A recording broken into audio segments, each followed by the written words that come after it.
Hola amigos, ¿cómo están? Espero que estén muy bien. En esta ocasión vamos a revisar el tema de herencia mendeliana. El objetivo para este video es que para el final del mismo seas capaz de poder definir qué es la herencia mendeliana, poder describir sus principales características y entender los principios bajo los cuales ésta trabaja, o sea, las llamadas leyes de Mendel. Iniciaremos con un poco de contexto histórico y al final haremos un resumen con todos los conceptos importantes. Si deseas revisar alguna sección en específico, en la parte de la descripción te dejaré las secciones del video. Pero si este tema es nuevo para ti o crees que necesitas reforzarlo, te invito a ver todo el video. Ahora sí, comencemos. Empecemos definiendo qué es la herencia. Bueno, la herencia es un mecanismo por el cual un par de progenitores transmiten información genética a su descendencia y que nos explica cómo esta información genética influye en los rasgos físicos, o sea, el fenotipo de una persona, tales como color de ojos, color y forma del cabello o altura. Los científicos de la época, hablamos de los años 1800, ya sabían esto. Claro, pues por algo nos parecemos a nuestros papás, solamente que el razonamiento era un poco distinto al de hoy en día. Porque para empezar se tenía la idea o se tenía este concepto de homúnculo, y es que los microscopistas aseguraban que podían observar un feto perfectamente formado en la cabeza de los espermatozoides, y esta imagen es una representación de cómo es que ellos describían eso en ese entonces. Y la otra corriente de pensamiento tenía que ver con la idea de que estas características se comportaban similar a la pintura en la paleta de un pintor. Cada progenitor colocaba su gotita de pintura y la descendencia que obtenían era como la mezcla de estos distintos elementos, que ya se parece un poco más, pero seguía sin ser tan detallado. Entonces aquí lo interesante es que si ya había algo que por lo menos parcialmente explicaba este fenómeno, ¿cuál era el problema? Bueno, pues se puede decir que todo empezó por el gran dilema de las ovejas, ya que en la reunión anual de la Sociedad Mórava de Criadores de Ovejas de 1837, neta, así búsquenlo, los criadores señalaban una inquietud verdaderamente importante. Y era que decía, yo tengo una oveja muy bonita, con mucha lana, y quiero tener más ovejas igual de bonitas y con mucha lana. O si no, por lo menos para venderla y sacarle un muy buen provecho económico. El gran inconveniente es que con los métodos de crianza de la época prácticamente era un volado. No podías saber en cuáles, cuántas veces o si tan siquiera si iba a haber esa transmisión del rasgo que estabas buscando. ¿Y por qué era un dilema? Bueno, pues porque si este era el caso, el valor de la oveja llegaría a disminuir significativamente, representando muchas pérdidas para el criadero. Entonces las preguntas de investigación de Mendel fueron: ¿qué es lo que se hereda? ¿Cómo es que se hereda? Y si hay algún papel de la probabilidad dentro de todo el proceso de herencia. O sea, si hay una manera de poder decir matemáticamente cuándo y cómo y quiénes iban a tener esos rasgos que queríamos que se heredaran. Pasemos entonces a revisar punto por punto qué fue lo que hizo Mendel. Lo primero fue seleccionar su sujeto de prueba, la planta de chícharo. ¿Por qué? Pues porque era una planta que crecía muy bien en la zona donde él estaba. La planta de chícharo en su interior posee tanto órganos reproductores masculinos como femeninos, lo que facilitaba la autopolinización. También que su anatomía permitía extraerlos de manera muy sencilla para poder realizar polinizaciones cruzadas. Y por último, pero no menos importante, por cada sembradío o cosecha que obtuviera iba a obtener un gran número de individuos o plantas resultantes sobre las cuales podría hacer observaciones. Ya una vez seleccionado este organismo con el que iba a trabajar, iba a seleccionar las características que iba a analizar, y estas fueron características discretas, es decir, tiene la particularidad que se encuentran en la planta, como en este ejemplo, de una manera u otra. Quiere decir, las plantas que él trabajaba presentaban semillas amarillas o verdes, ninguna tonalidad en medio o alguna combinación extraña. Al igual con el color, el tamaño, el largo de la flor, la posición de la flor, las vainas, etc. En la fase 3, Mendel ya empezó con las cosechas. ¿Cómo lo hizo? Primero se encargó de obtener cosechas puras de cada rasgo antagonista. O sea, sembró todas aquellas plantas de flor morada hasta que todas las generaciones dieran plantas de color morada todo el tiempo. El rasgo antagonista en este caso serían flores plantas de flor blanca, repitiendo hasta obtener puras cosechas de color blanco. Aquí quisiera hacer una aclaración de símbolos. La letra P quiere decir o representa a los progenitores, y F1 y F2, F le corresponde a la palabra filia, que se podría también decir como generación. Filia 1, filia 2. En este caso, todas las generaciones presentaban el mismo rasgo físico, o sea, presentaban el mismo fenotipo. Y que el diagrama está representando una autopolinización. Recordemos eso, que es una característica del organismo que eligió Mendel. Por eso las líneas se salen de una misma flor y dan dos. Hay que tener nada más eso en cuenta. Posteriormente tomó un par de progenitores, una planta de cada una de esas líneas puras, e hizo una cosecha híbrida. ¿Qué observó? Que todas las plantas de esa primera generación presentaban el mismo fenotipo. Es decir, hubo una pérdida del rasgo antagonista, que en este caso fue una pérdida del color blanco. ¿Qué pasó cuando cosechó esta primera generación? Observó una reaparición del rasgo que se había perdido, en una proporción que se aproximaba a un 25%, o sea, de cada 4 plantas observadas de esa segunda generación, 3 eran moradas y 1 era blanca. Repitió lo mismo con los otros 6 grupos de fenotipos, seleccionando por ejemplo el color de la semilla, y las observaciones eran las mismas. Primero cosechó líneas puras y luego realizó una cosecha híbrida entre esas líneas puras, los resultados siendo similares a los obtenidos con el grupo anterior, es decir, la pérdida de uno de los rasgos en la primera generación y su reaparición dentro de la segunda generación, en la misma proporción que ya se había mencionado anteriormente. Lo mismo con todos los demás grupos de rasgos antagonistas, registrando que en la primera generación de cosechas híbridas había una pérdida de uno de los 2 rasgos que se estaba estudiando. También realizó los llamados cruces recíprocos. Tomaba el polen de una planta blanca, que sería equivalente al componente masculino, para poder fecundar el óvulo de una planta morada, y viceversa. Tomaba el polen de una planta morada para poder fecundar el óvulo de una planta blanca. Esto para ver si el sexo alteraba el patrón en el que los rasgos eran transmitidos. Y los resultados fueron exactamente los mismos. En la primera generación hubo una pérdida de uno de los rasgos, mientras que en la segunda generación ambos rasgos eran observados en las mismas proporciones que sus cosechas anteriores, confirmando así que al menos los rasgos que él estaba estudiando eran transmitidos a la descendencia independientemente del sexo. Mendel a todo esto le dio un valor cuantitativo, confirmando que esas proporciones siempre eran respetadas, donde la cantidad de, por ejemplo, semillas de color amarillo en la segunda generación siempre correspondía a 3/4 del total de las plantas, mientras que las semillas verdes representaban 1/3.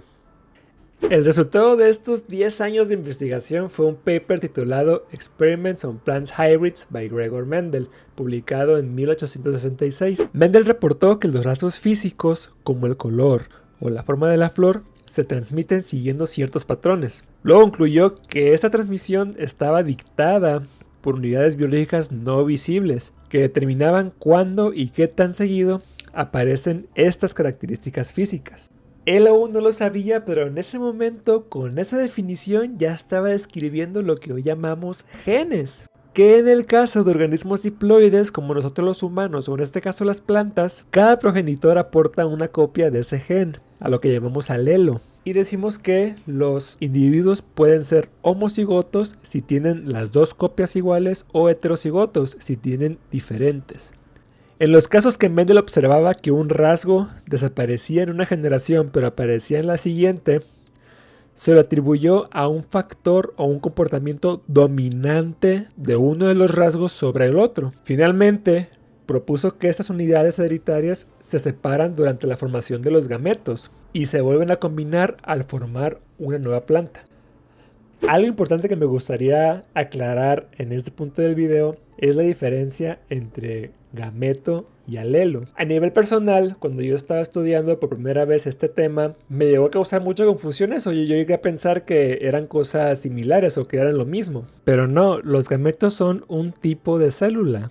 Estas células son generadas durante un proceso conocido como meiosis, durante el cual existe esta segregación de material genético, ¿sí?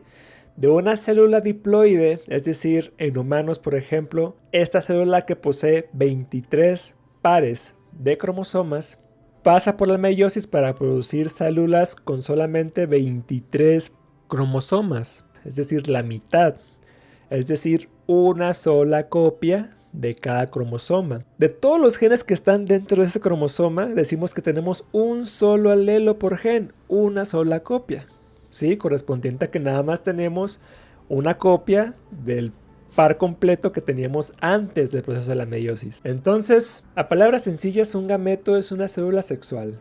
Por ejemplo, en caso de las mujeres, el gameto sería el óvulo, y en el caso de los hombres, un gameto pues sería el espermatozoide como tal. Ya más adelante desarrollaré este tema a más profundidad en otro video. Bueno, ¿y por qué te explico todo esto? Porque es necesario para poder entender el siguiente concepto que veremos, que es el cono de Punnett.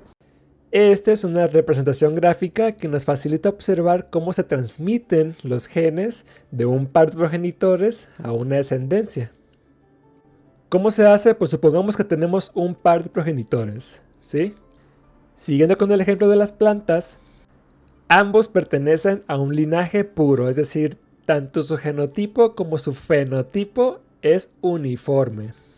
O sea, ambos presentan del gen A, que dicta el color de la semilla, ambos presentan dos copias del mismo alelo.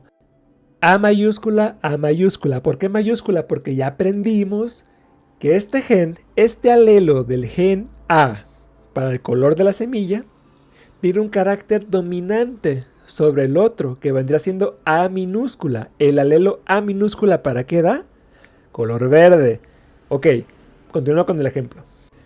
Digamos que yo quiero saber cuál es el genotipo, o sea, cuáles van a ser los genes que la descendencia de este par de progenitores tendrá. Bueno, ojo, toda la descendencia tendrá el gen A, que dicta para el color. Más bien quiero saber cuál alelo de ese gen tendrá.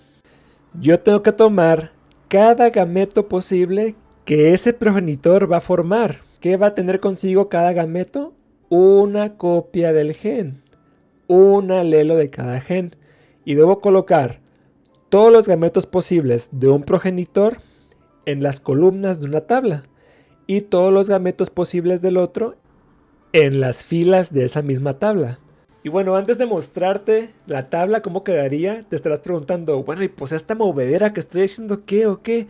Bueno, pues esta separación, esta segregación de alelos que estoy haciendo pasa aquí, en lo que te expliqué anteriormente, durante la meiosis, durante la gametogénesis. Es esta separación que te estoy explicando. Pero bueno, regresando. ¿Cómo se vería eso? Más o menos así. Cada gameto posible de cada progenitor en las columnas y en las filas de esta tabla. Y la conexión de cada columna con su respectiva fila representa el genotipo que tendrá la descendencia, la generación 1, por ejemplo, en este caso.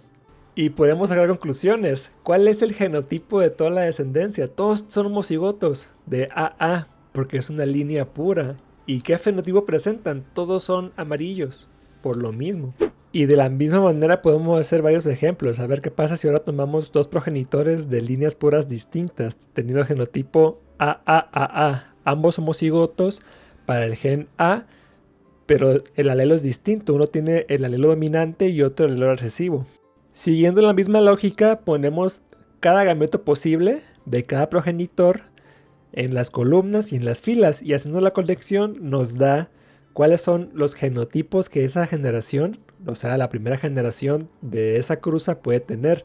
Y en este caso observamos que todos son heterocigotos. Cada uno de ellos tiene un alelo A mayúscula y cada uno de ellos tiene un alelo A minúscula. Pero ¿cuál va a ser el fenotipo? El fenotipo sería amarillo porque es el rasgo dominante. Ahora lo mismo, si tomamos a un individuo de esa generación 1 y hacemos el mismo ejercicio, cada gameto posible en las columnas y cada gameto posible del otro progenitor en las filas, ahora ¿qué obtenemos? Fíjese, ¿qué pasa al hacer la unión columna con fila, columna con fila? Ya tenemos mayor variedad, ¿no? Tenemos mayor variedad de genotipos. Ahora ya tenemos, por ejemplo, en el primer caso, A mayúscula, A mayúscula. ¿Qué pasa si bajamos un cuadrito? Tenemos A mayúscula, A minúscula. Ahora tenemos un heterocigoto. En el primer caso del lado derecho, A minúscula, A mayúscula, otro heterocigoto.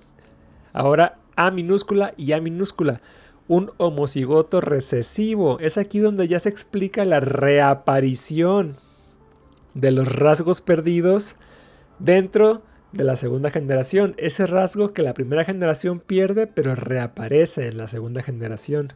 Aquí se observa la proporción. A minúscula y A minúscula, ¿qué fenotipo van a dar? Todas van a dar amarillo. El 75% de los individuos serían amarillos y solamente el 25% sería verde. He aquí la explicación. Y así podemos irnos a infinidad de ejemplos, ¿saben? O sea, ¿qué pasaría si ahora tomamos ya segunda generación como dos progenitores? Podemos hacer el mismo ejercicio y predecir el genotipo y fenotipo de la generación 3. Entonces ahora sí, finalmente pasemos a establecer cuáles son las leyes de Mendel después de todo esto. Toma en cuenta que son afirmaciones que engloban de manera general todas las observaciones de Mendel. Lo digo porque dependiendo de la fuente o de dónde lo busques, algunos artículos o libros hasta mencionan 4 leyes, 3 leyes, ¿sabes? Pero son todas referencias a lo mismo. Entonces, ley de la dominancia y uniformidad. El cruce de dos razas puras provoca una filia con rasgos fenotípicos y genotípicos idénticos. Ley de la segregación. Los factores, genes, que determinan un rasgo específico, fenotipo, se segregan en igual proporción y de manera completamente aleatoria. Ley de la segregación independiente.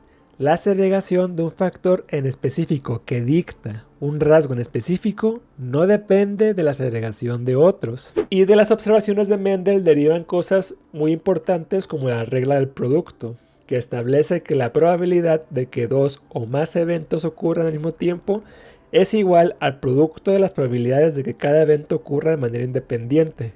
¿Por qué es importante? Porque aquí ya podemos determinar de manera matemática combinaciones específicas. Por ejemplo, vamos a la tabla. Digamos que yo tengo o yo sé que la probabilidad de que mis semillas salgan amarillas es de 3/4, o sea, 75% de probabilidad. Y de que sean redondas también de 3/4.